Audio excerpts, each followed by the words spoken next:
Selamat pagi anak-anak, kembali lagi bersama Ibu Ernata Kristina Panjaitan atau disingkat dengan Ibu EKP. Nah, hari ini kita akan kembali belajar mata pelajaran PPKN. Kita lanjut materi kita yaitu mengenai hak dan kewajiban warga negara dalam nilai praksis sila-sila Pancasila. Nah, minggu lalu kita sudah belajar tentang hak dan kewajiban warga negara dalam nilai instrumental sila-sila Pancasila. Nah, hari ini kita akan masuk ke hak dan kewajiban warga negara dalam nilai praksis sila-sila Pancasila. Namun, sebelum kita masuk ke materi pembelajaran kita, ada baiknya kita mulai dengan berdoa. Oke? Marilah kita berdoa menurut agama dan kepercayaan kita masing-masing. Berdoa dimulai. Berdoa selesai. Baiklah, kita masuk ke materi kita mengenai hak dan kewajiban warga negara dalam nilai praksis sila-sila Pancasila. Sebelumnya kita harus tahu dulu apa indikator pembelajaran, apa kompetensi dasar dan tujuan pembelajaran pada hari ini. Baiklah, kita masuk ke kompetensi dasar kita pada hari ini. Nah, karena ini masih bab yang sama, maka kompetensi dasarnya juga sama, yaitu mengenai 3.1 yang berarti pengetahuan. Nah, kalian diharapkan dapat menganalisis berbagai kasus pelanggaran hak dan pengingkaran kewajiban warga negara. Yang 4.1 yaitu keterampilan, kalian diharapkan bisa menyaji pembahasan kasus pelanggaran hak dan pengingkaran kewajiban warga negara. Nah, inilah kompetensi dasar kita pada hari ini.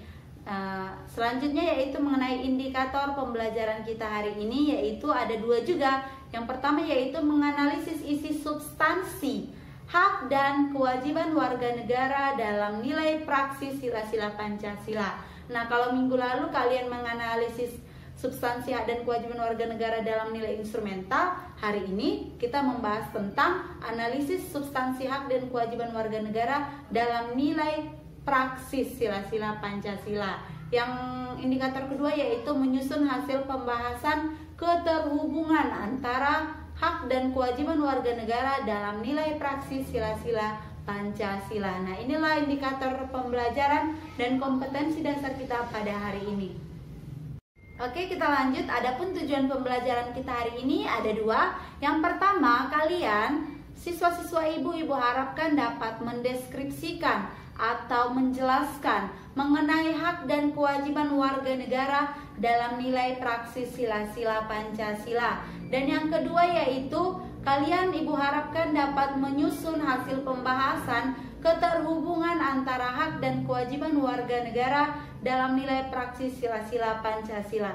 Nah, inilah tujuan pembelajaran kita ada dua. Oke, paham ya? Jadi kita hari ini khusus membahas tentang nilai praksis dari sila-sila Pancasila. Oke, sudah tahu ya tujuan pembelajaran kita hari ini. Nah, sekarang kita masuk ke materi. Yang pertama kali kita harus tahu yaitu apa sih sebenarnya nilai praksis itu?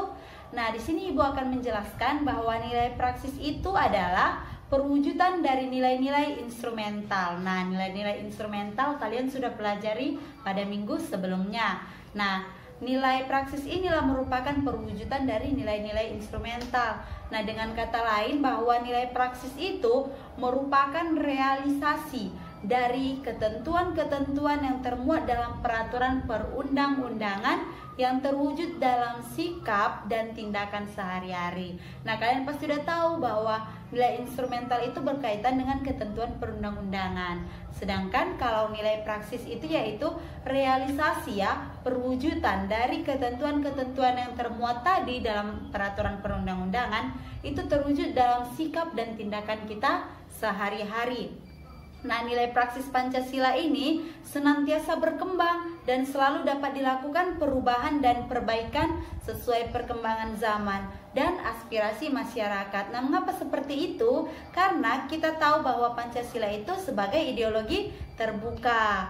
Oke? Jadi hak dan kewajiban warga negara dalam nilai praksis Pancasila ini dapat terwujud apabila nilai-nilai dasar yang sudah kalian pelajari beserta nilai-nilai instrumental itu bisa kalian lakukan dan kita laksanakan dalam kehidupan sehari-hari. Oke, paham ya? Jadi oleh sebab itu kita sebagai warga negara itu harus menunjukkan sikap positif dalam kehidupan kita sehari-hari. Oke, selanjutnya kita akan masuk ke sikap positifnya. Dengarkan ya penjelasan dari Ibu.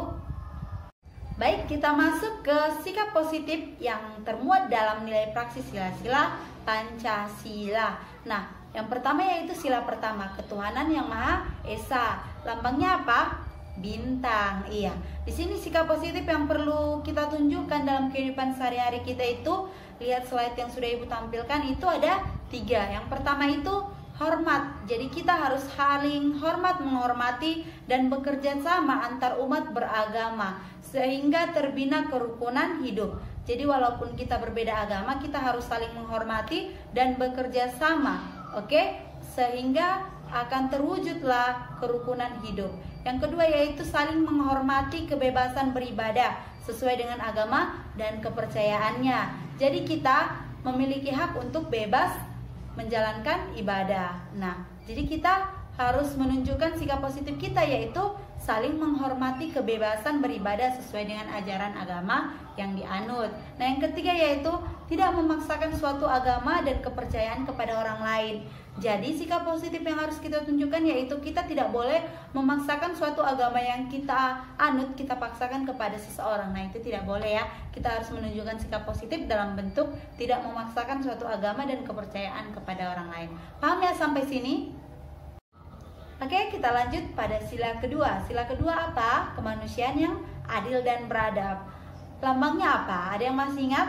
Lambangnya yaitu rantai. Nah, pada sila kedua ini sikap positif yang harus kita tunjukkan itu ada 7. Yang pertama yaitu kita harus mengakui persamaan derajat hak dan kewajiban antar sesama manusia. Ya, jadi kita harus mengakui persamaan derajat, hak dan kewajiban kita. Yang kedua yaitu kita harus saling mencintai sesama manusia.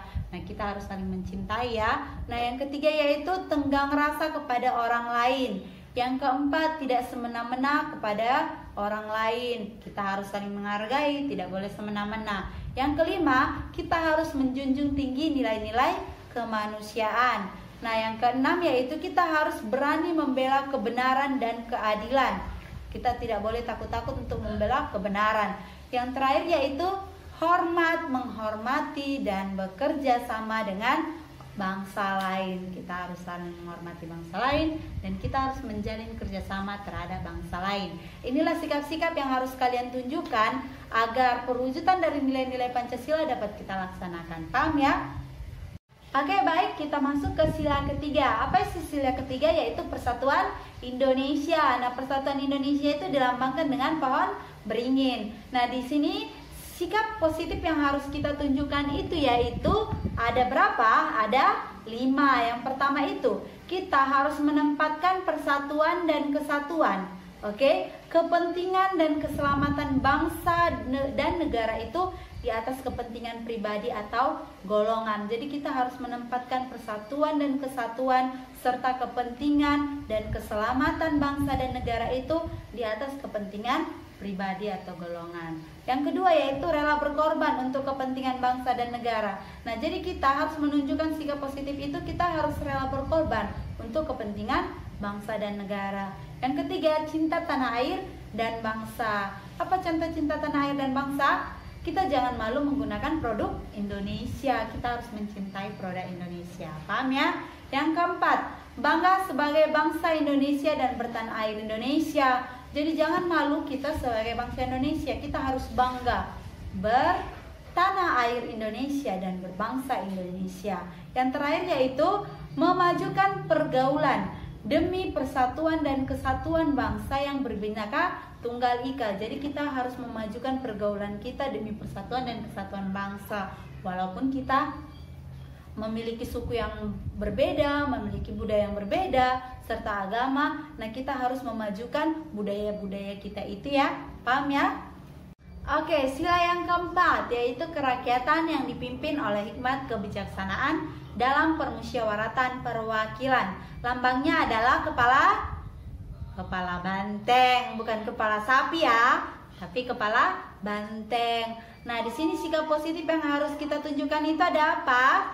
Ada 5 juga. Yang pertama yaitu mengutamakan kepentingan negara dan masyarakat.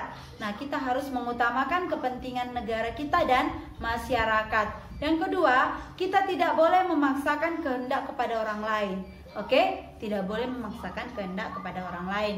Yang ketiga, mengutamakan musyawarah dalam mengambil keputusan untuk kepentingan bersama. Jadi, kalau ada suatu keputusan, kita harus mengambilnya itu melalui musyawarah. Oke, jadi kalau ada suatu masalah, kita harus bermusyawarah untuk mengambil suatu keputusan dengan bermusyawarah untuk mufakat demi kepentingan kita bersama. Nah, yang keempat yaitu menerima dan melaksanakan setiap keputusan musyawarah. Nah, apapun keputusan kita pada saat bermusyawarah, kita harus menerimanya serta melaksanakan apapun keputusannya ya. Yang kelima yaitu mempertanggungjawabkan setiap keputusan musyawarah secara moral kepada Tuhan Yang Maha Esa. Nah, jadi kalau ketika kita bermusyawarah dan mencapai satu kesepakatan, kita itu harus mempertanggungjawabkannya. Oke, kita harus mempertanggungjawabkan segala keputusan yang diambil melalui musyawarah itu ya. Oke, paham ya sampai sini? Kita lanjut ya, sila yang terakhir. Nah, ini materi kita yang terakhir yaitu sila kelima. Apa sila kelima? Yaitu keadilan sosial bagi seluruh rakyat Indonesia. Lambangnya apa? Padi dan kapas. Oke, sikap positif yang harus kita tunjukkan sebagai warga negara yang baik yaitu kita harus menjaga keseimbangan antara hak dan kewajiban. Jangan kita hanya meminta hak tanpa melakukan kewajiban. Jadi kita sebagai warga negara yang baik itu harus menjaga keseimbangan antara hak dan kewajiban. Ketika kita melakukan kewajiban kita, maka kita akan mendapatkan hak.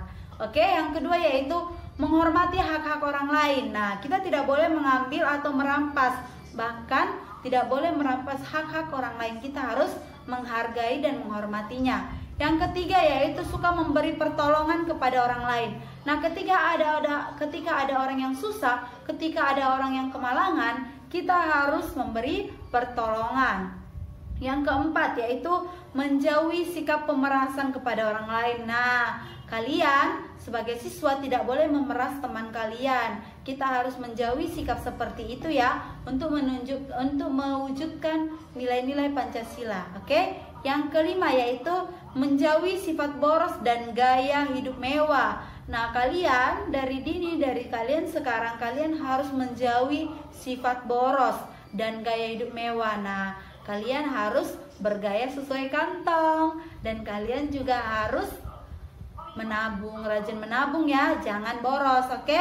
Yang selanjutnya yaitu rela bekerja keras. Nah, kalian kan anak SMK, jadi kalian harus kalian bisa saja setelah pulang sekolah atau selama daring ini, setelah selesai daring, kalian bantu-bantu di bengkel misalnya. Nah, jadi di situ sudah nampak sikap positif yang kalian tunjukkan itu yaitu walaupun kalian masih sekolah, kalian sudah bekerja keras.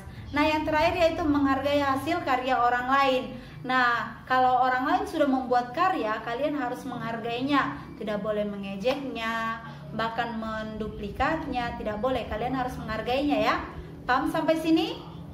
Baiklah, demikianlah pembelajaran kita hari ini. Nah, Ibu harap kalian bisa memahami dan mengerti mengenai materi kita, yaitu mengenai hak dan kewajiban warga negara dalam nilai praksis sila-sila Pancasila. Nah, jadi sikap-sikap positif yang sudah Ibu jelaskan itu kalian lakukanlah dalam kehidupan kalian sehari-hari agar terwujudnya hak dan kewajiban warga negara sesuai dengan sila-sila Pancasila. Demikianlah materi kita hari ini. Sebelum kita akhiri, ada baiknya kita tutup dengan berdoa. Marilah kita berdoa menurut agama dan kepercayaan kita masing-masing. Berdoa dimulai. Berdoa selesai. Oke, sampai di sini pertemuan kita. Kita lanjut sampai pertemuan minggu depan. Sampai jumpa dan selamat pagi. Terima kasih.